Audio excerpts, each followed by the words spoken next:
Hey folks, it's Jang here with a look at the new Jewel Ndama figure from the Bloks Halo line. This is the first figure to be released to the public with the entirely new build for the elites. Last year they updated the Spartans significantly by introducing full articulation to them, similar to the Call of Duty figures, as well as replaceable armor pieces and interchangeable pieces. And they've now brought that over to the elites as well. So this is the first one of the new elites that we've gotten coming to the market. A couple of significant things here. First of all, the legs are fully articulated with 3 segments to them. So just moving the articulated arms out of the way, you can see you've got a set of joints right there, and then you've got a set of joints back here. So that's all adjustable now. Let's see if I can let you see just how far we can go. So this can really straighten out. It can even go back in the opposite kind of way from where they should, but you normally want to keep it about out to right there.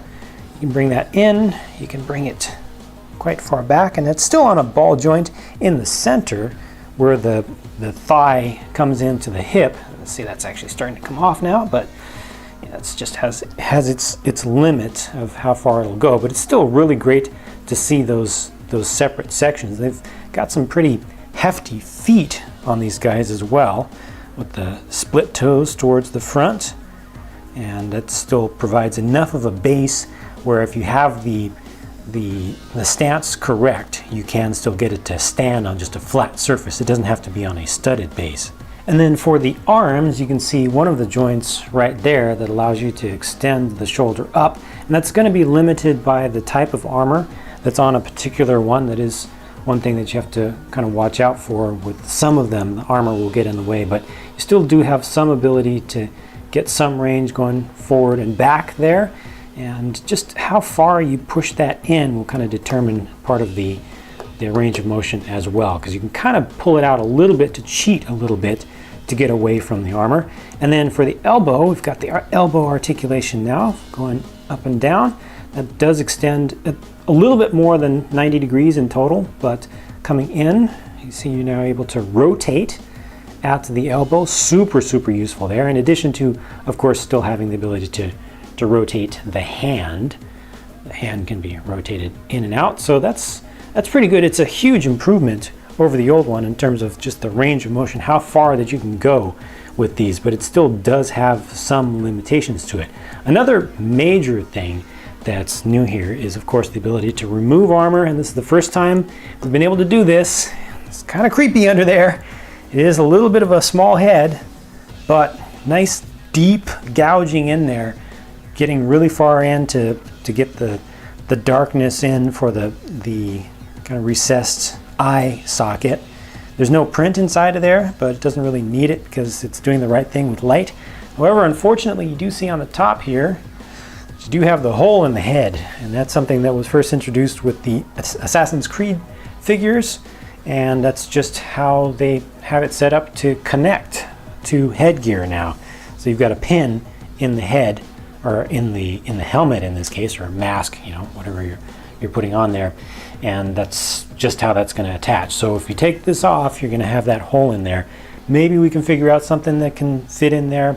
I'm sure that for stop motion dioramas and such, you'll be able to find a good combination of clay, a couple of colors of clay that you can combine together and fill up that hole, at least temporarily.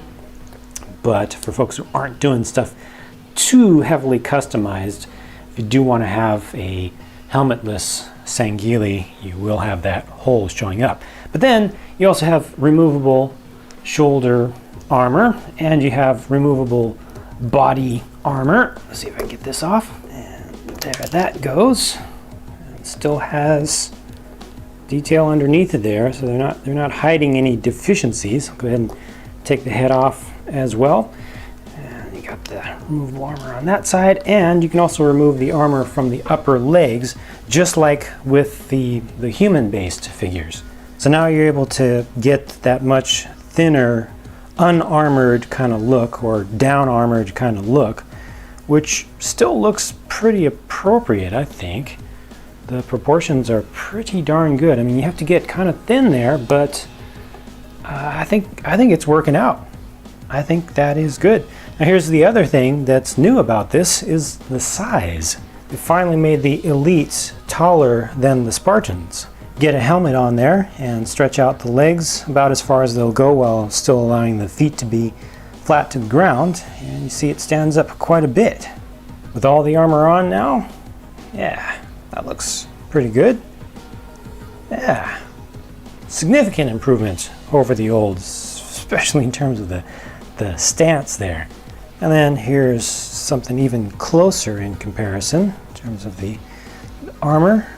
Let's see, almost looks like a different age of character, you know, like you're looking at a junior elite over on the right or something. But there you go. That's what we're going to be seeing for all of the new elites that are going to come from now on. They've stopped building the old style. So anything that you see in the future that has an elite in it will have the same basic build. They'll just be changing colors and armor pieces and the smaller details and such. So I'll just refer folks back to this video here rather than going through all of the articulation and taking all the armor off and everything, comparing it to the others video after video. Let me know what you think about the new one. Personally, I think that it's better in every way. Could it have been better still? Yeah, always.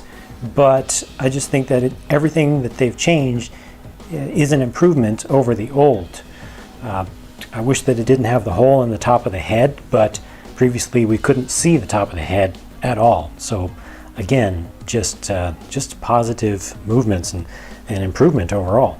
Don't be afraid to disagree with me though. If you dislike the new setup, the new Elite, and how it looks or how it's built or how it articulates, feel free to let that be known. It's always good to get different opinions from folks, and I think that from time to time some folks from Mega Bloks may even see some of these videos or see some of the general community feedback, and that helps them to do better in the future. So thanks for watching. Thanks in advance for leaving your comments, and I'll be talking to you again very soon.